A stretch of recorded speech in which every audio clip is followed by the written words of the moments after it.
You've been involved ever since you were in the House in AIDS, in how to fund AIDS treatment and prevention, and the Ryan White Act, and you when you're out, you actually served on the President's Commission on AIDS, but you were one of the senators who held up this global AIDS funding bill for a while. But now now I assume you're satisfied with it. Well, I negotiated with the Democrats. Tell me what your problem. Well, the problem was of all the foreign aid programs we have right now, this is the only one I think is really successful. Mm-hmm. And it's successful because it was designed to treat disease. It wasn't designed to create dependency. Mm-hmm. In other words, we saw an objective. We said, what is the problem? How do we address the problem? And how do we solve the problem? Instead of we creating a program that's made everybody feel good, we actually were treating patients with a disease rather than ran a program. And the basis of that was 55% of the money had to be spent on actually treating people. Mm-hmm. So we've had 700,000 kids a year that don't get HIV from their pregnant moms who already have it. We've treated 2 million people right now who aren't dead because we're there. We've prevented thousands of other people from getting it because once you put people on treatment, you lower their viral load so they're not infectious. Mm-hmm. Tremendously successful, and what I would consider pretty efficient foreign aid program. Totally different, better than any money we send to the UN, better than any money we spend through USAID anywhere else.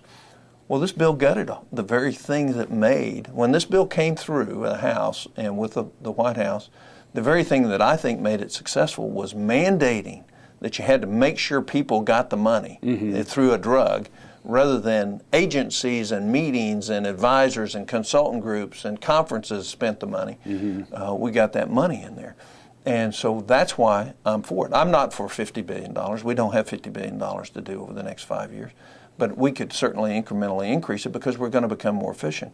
And we're going to see the same amount of money treat 5 million people instead of 2.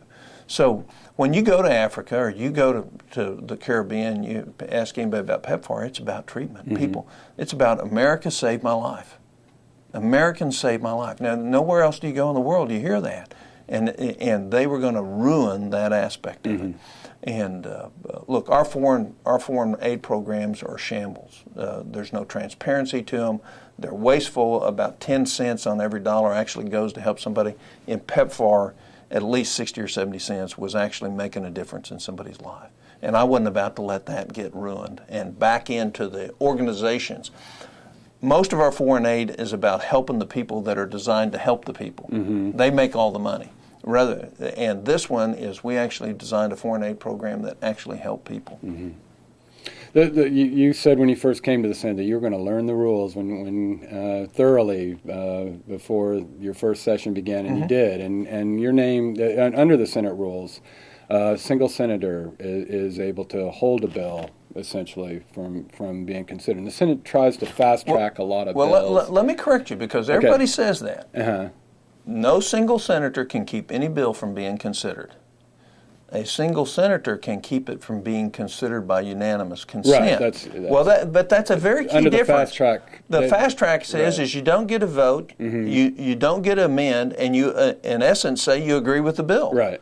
So think about what that procedure is. 94% of all the bills the Senate passes, it doesn't have a vote on. Right. It doesn't have an amendment to it, and everybody agrees by unanimous consent that it's okay. Mm-hmm. And that's what, even with Tom Coburn in the Senate blocking 70 or 80 bills. Right. That's what I was getting to, is that you have tried to slow down this fast-track process and force senators to take a look at the bill, what it does, what it spends, whether it's duplicative of other efforts right. already out there. And whether they can afford it, whether the Senate can afford it. What's your long-term plan on holds? The long-term plan is to force us to do the same thing every other American has to mm-hmm. do. Americans have to make priorities. Mm-hmm. The Senate has gotten into this habit is we don't care what it costs. We'll just charge it to our grandkids. Mm-hmm. We won't get rid of the things that aren't working when we create something new. We just will keep the things that are old that aren't working, and we'll create a new one. So we're spending twice the amount of money. It's still not solving a problem because nobody wants to offend somebody. Well, our kids can't live under that. Mm-hmm. No family operates under that. Everybody makes choices, and the Senate refuses to make hard choices.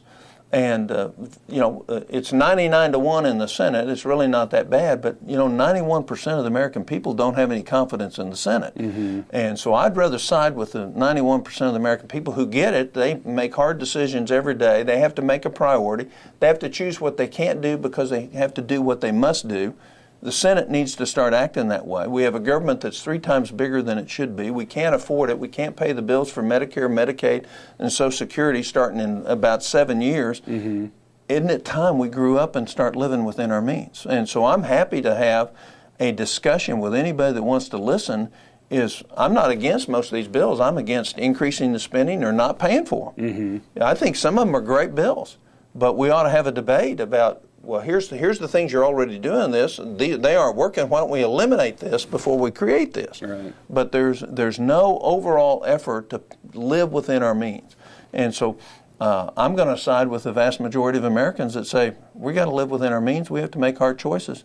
And I hope they get some real hard votes.